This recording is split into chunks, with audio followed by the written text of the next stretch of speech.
Motor Speedway. You guys are awesome. It gives me goosebumps, and I know most of us here goosebumps every time we get a chance to hear you guys, so thank you for that amazing introduction. Sorry the three of us didn't look as good as you guys do, so thank you so much. You know, we're here today to celebrate something that happened about 200 days ago, but I also want to tell you, we are 163 days away from the 108th running of the Indianapolis 500 presented by Cambridge, and Josef Newgarden's first opportunity to defend that championship. But today, we are here to talk about those things that happened 200 days ago when Josef ended up in the grandstands, which was pretty crazy, and celebrating his first Indianapolis 500 after 12 attempts. First of all, I want to thank the folks here at the Studs building. This is an amazing setting. Turner Woodard, who used to own this and saw this building as a dream when it was falling apart, has moved it on to the next group of ownership, and I want to thank Turner and the folks here at Studs for keeping the tradition and the history of the Studs building and the Studs automobile alive. And it's so cool to be able to be here today doing that. So thank you very much, everybody at the Studs. And Turner, I know he and his wife are here as well. I saw a few other folks in the audience. For those of you that fell in love with the Speedway in the 70s and 80s, you probably fell in love with Paul Page. Paul, you're here somewhere. Paul, can you please wave? Let's hear for Paul Page, one of the voices of the Indianapolis 500. Thank you, Paul, for being here. It was awesome to see you, so thank you so much. You know, we don't get to do things like this without great partners, but not just partners, great family members who get and love the tradition of the Indianapolis Motor Speedway like all of us do. Michelle and the folks at Borg. This is such a cool moment because this is such a cool trophy, so thank you to everybody at Borg for continuing to make this the most special trophy in the world. Thank you so much. And then tonight, after we get done here, you guys are going to get a taste of Joseph's hometown with Barista Parlor. Joseph's a big friend of the folks in Nashville. That Barista Parlor here is Nashville-based. Great coffee, so we'll talk a little bit more about that. But I want to thank the folks at Barista Parlor for really helping us out. But this is a really exciting moment for us, and I know it is for Josef as well. I know he probably has a good idea what it looks like. You've just never seen it right there. But we do have a little video we want you to see of how this creation, and I think this is the 34th time our sculptor has done this, so it's pretty amazing. He now has an Indy 500 field plus one. But if we could share the video, the behind the scenes of Josef's face getting ready to be put on the Borg-Warner Trophy.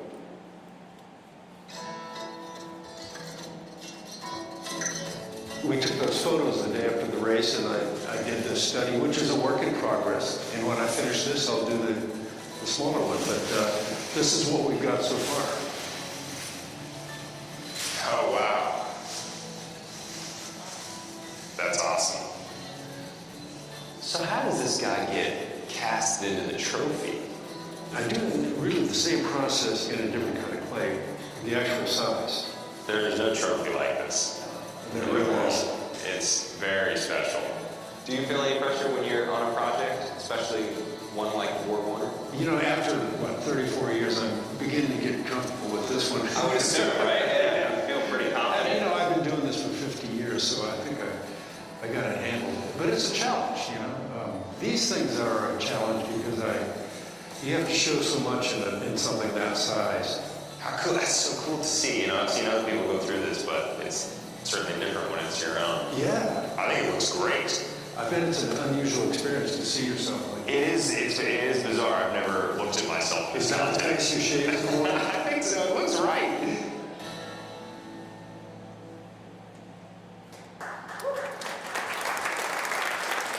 I know this tradition started in 1936, and every winner has been put on there since then. And in fact, all the winners from the very, very beginning.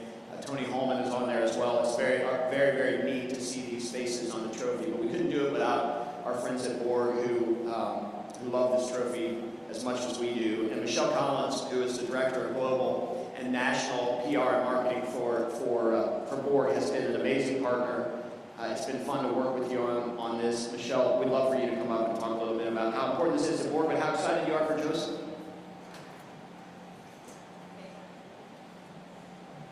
Hi everybody, thanks so much for being here today. It's really, truly my honor.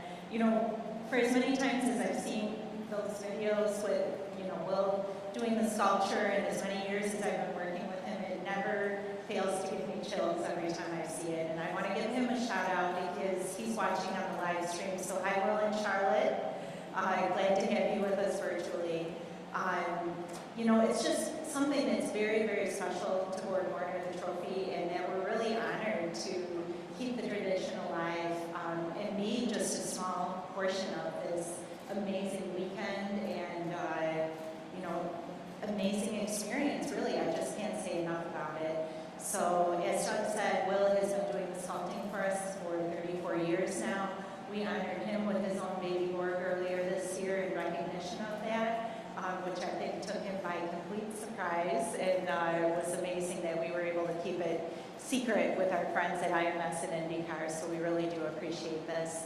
As you may know, the museum is under renovation right now, so we're taking time to really put in some amazing things with the new exhibits, and I've seen Joe Hale here also from the museum and some of our curators and trophy handlers there, so be sure to watch along on their social channels as well for the unveiling in April of 2025.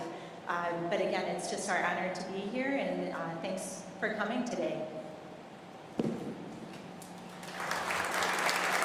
All right, thank you, Michelle.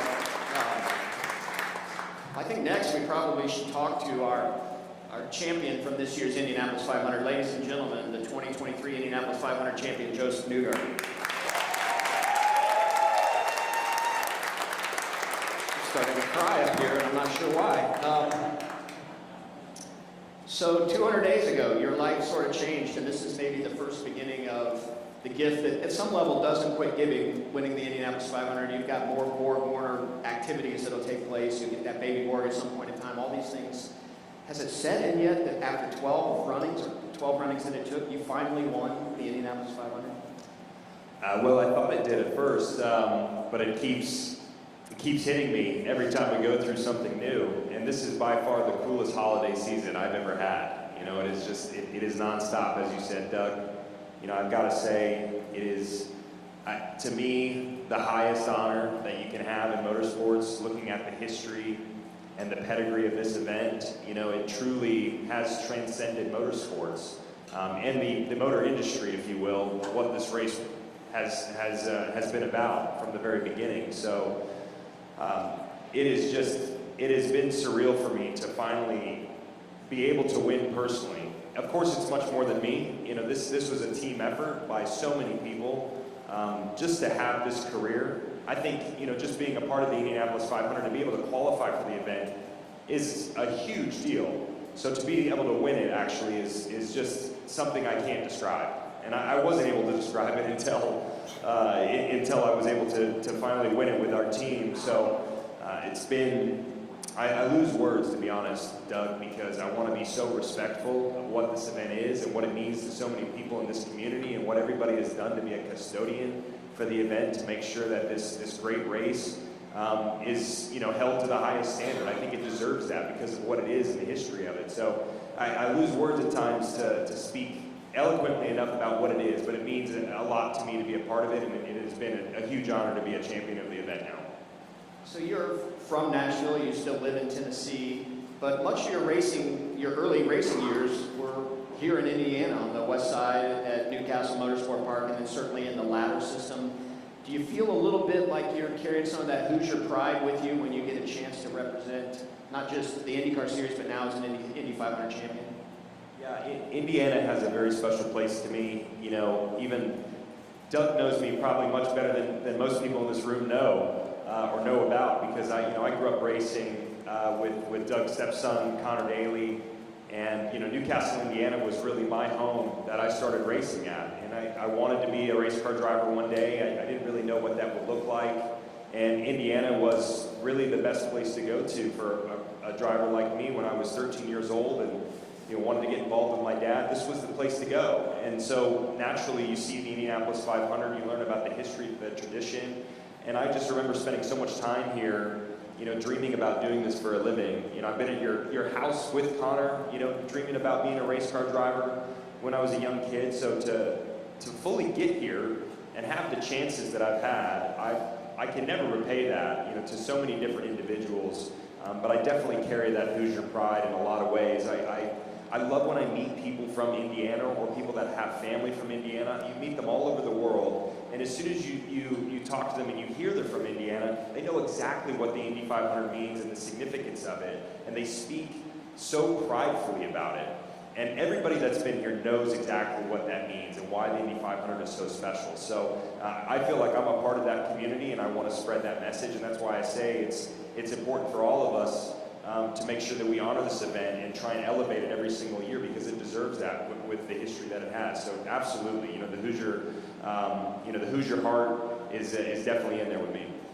So I know that you won the Indianapolis 500 and you got a chance to celebrate it, but it was a challenge for you because you were in the middle of the NTT IndyCar Series fight and were one of those challengers that went all the way to the end, and you had to sort of put the Indy 500 victory aside for a minute. And I heard you say several times, right now, I don't want to celebrate the Indy 500, I want to win a championship.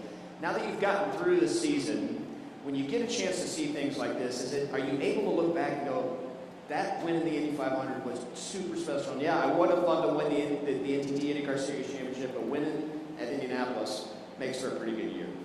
It really does. It has made the year a lot, you know, easier in so many respects. Once the championship was over, as you talked about, you know, it was easy to reflect on the Indy 500 and say, wow, this was a big year in so many ways, just because of that singular event and achieving this objective. You know, I used to, it's funny, because you always get the question, would you rather win the Indy 500 or would you rather win the championship? And I always struggled to answer that. You know, my answer naturally would be, well, you want to win both. And I still feel that way. I think you want to win both on the year. But now, having won the Indy 500, I think my perspective has changed. I would, hands down, love to win the Indianapolis 500 over a championship, because it is so difficult to get it right on that single day. You only have, you know, the one chance every year, and it's such a build-up. You know, there's so much pressure, there's so much commitment that everybody has put in, that now, having actually achieved it, I want to win it more than I've ever wanted to win it. And I think that's fascinating that, you know, when you've never won, you would think, well, once you finally win it, you're probably going to be happy and you don't have to win it again. When you win the race, you'll never want to win it more in your life after winning it. It's crazy that the effect that it has on you. So I can't wait to get back here in May. I want to do it again, and I want to be better than I was last year. And, you know, Indianapolis just has that effect on you. So what makes the Indianapolis Motor Speedway and the Indy 500 so special are traditions like the Borg-Warner Trophy, but really it's the traditions that those 330,000 people bring to the Speedway, their own family traditions. It is all about the fans. Our traditions don't exist but for the fans. You created almost an unbelievable thank you to those fans who make a huge commitment to spend their whole day at the Indianapolis Motor Speedway, fight through the traffic, both coming and going, all the things that they go through. I've never seen a gift from a driver. You know, I thought Elio gave the perfect gift, running down the front stretch. You kind of took it to another level. Talk a minute about what that moment was like when you won the Indy 500. You didn't celebrate with your team first. You took it to the people that make the Speedway special, those 330,000 fans. I must say, Doug, I have dreamed of that moment. I have. You know, it's impossible to not think about, you know, what would it be like if you actually win the race. And, you know, ever since I started coming here in 2012 to actually race the event, you know, I just thought it would be the coolest thing ever to be able to go into the crowd. You know, Elio really set such a standard. When he climbed the fence, there's not a person that I've met that's more infectious, you know, that's more heartfelt and passionate than Elio Castroneves. And you know, everybody knows him as Spider-Man, and he had such a cool tradition that he created. And I thought, well, I don't want to climb the fence. I want to go through the fence.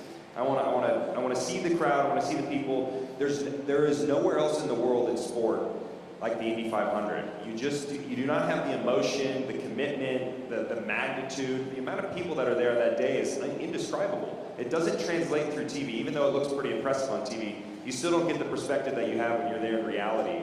And so I just always felt like that would be the coolest way to win the race. I knew exactly where I was going to go. As soon as I crossed the line, everyone went quiet too. I was trying to talk to the team, and they wouldn't answer me back. So I thought, no problem.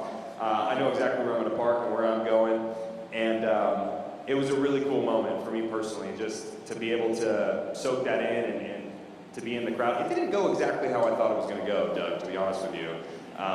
In my head, I thought, well, I'm going to go through the fence, I'm going to celebrate with everybody, and then I'm going to go to the top of the stands, the very top.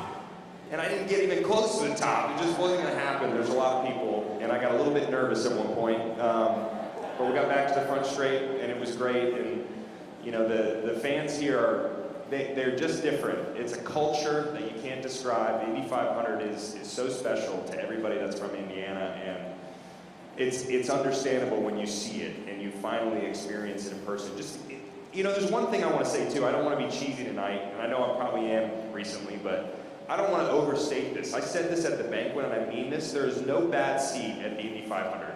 It doesn't matter where you're sitting, or what your job is, or what your title is. We all make the event what it is at the end of the day. There's 300,000+ people there, and without all of us, the Indy 500 isn't, the greatest spectacle in racing. So I have that perspective years now, having been a part of it, and I just think we should all be proud of making it, what it is on the day. So I'm honored to be a part of it. It is the coolest race in the world. You can't beat it. So one of the neat things that our folks at IMS Production did, they were so excited about you going through the fence and in with the crowd, they came up with the idea that let's figure out how we capture that video. And so our team, the social team, the IMSD team, started looking at people that had posted their view of Josef coming into the grandstands. And we compiled a bunch of images and videos, so a lot of different point of view of your celebration. We want to play that video right now, which is IMSP's video, it's some of NBC's video, and it's a lot of your fans' video as you go into the crowd. And there's a point in where I go, man, he's got to be nervous with all these people around him, but it's awesome. Let's see this video. It's Memorial Day weekend. We're in Indianapolis with just 2 laps remaining. If you want to win the Indy 500, it's time to tighten your belt and get up and go. They are coming to the green, and it's going to be a 2.5-mile sprint. Green flag flies in the speedway. Newgarden with a monster run on turn 2. Josef Newgarden has taken the lead of the Indianapolis 500. Bring her home, buddy. Josef Newgarden will win the Indianapolis 500-mile race. It's the captain's 19th win. Josef Newgarden has parked that car on the yard of bricks, and he's hopping out as we speak.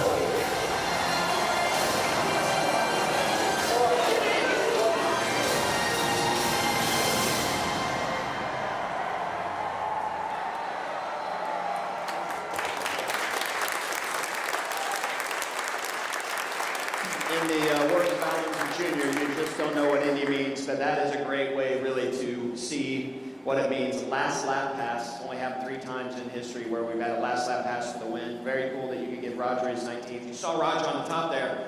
Roger stays out of race control, he stays off team radio, he stands up there and paces back and forth, and that was a really cool way for him to celebrate. But now it's time to celebrate you and celebrate our history with Borg. So Michelle and Joseph, if you can take your positions at the Borg-Warner Trophy, we are getting ready to show Josef Newgarden his face on the Borg-Warner Trophy for the first time. He obviously saw the big sculpture.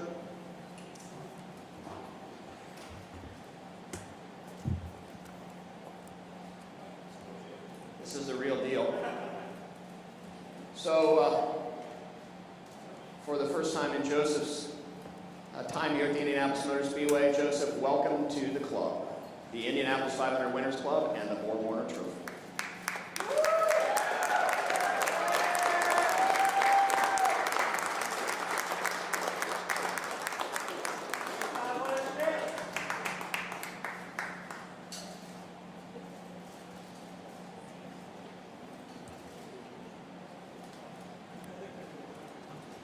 Hey, Joseph. So first thoughts there, what's that look like? Well, it's smaller than me. No, it looks amazing. The work that goes into this is obviously, it's intimate. It's very precision, and I don't know another, just like this race as a whole. I don't know another trophy like this in sport anywhere. There isn't, you know, it's just another specialty to what the Indianapolis 500 represents. So, you know, everybody at Borg-Warner, what you guys do to carry the tradition. I mean, you've carried this tradition for so many years. So I think we're all custodians. That's what I was talking about. We're all custodians of this event with, you know, a duty to carry it forward and make it bigger and better every single year. So just to be up there and know that it's not going to go away, at least that's the way I understand it. It stays there forever. That is the highest honor, Doug, the highest honor. Well, congratulations. Let's hear it one more time for Josef Newgarden. And Michelle, Joseph, give Michelle the mic one more time.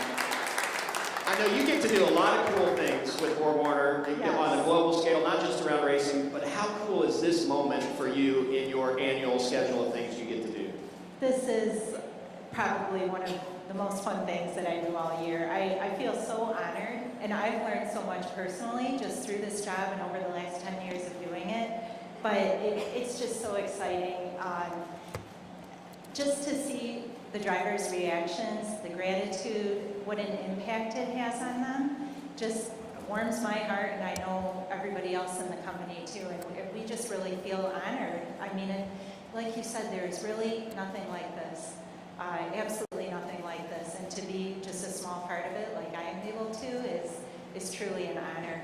And everybody to, you know, meet and be with everybody at not only IndyCar, but also at IMS, at the museum, the drivers. Everybody is so humble. I've never met anybody there that I dislike. All working together, like you said, to be stewards of the greatest race in the world and the most exciting weekend, in my opinion. So we're honored. And the greatest trophy in the world. The greatest trophy in the world, too. We're honored.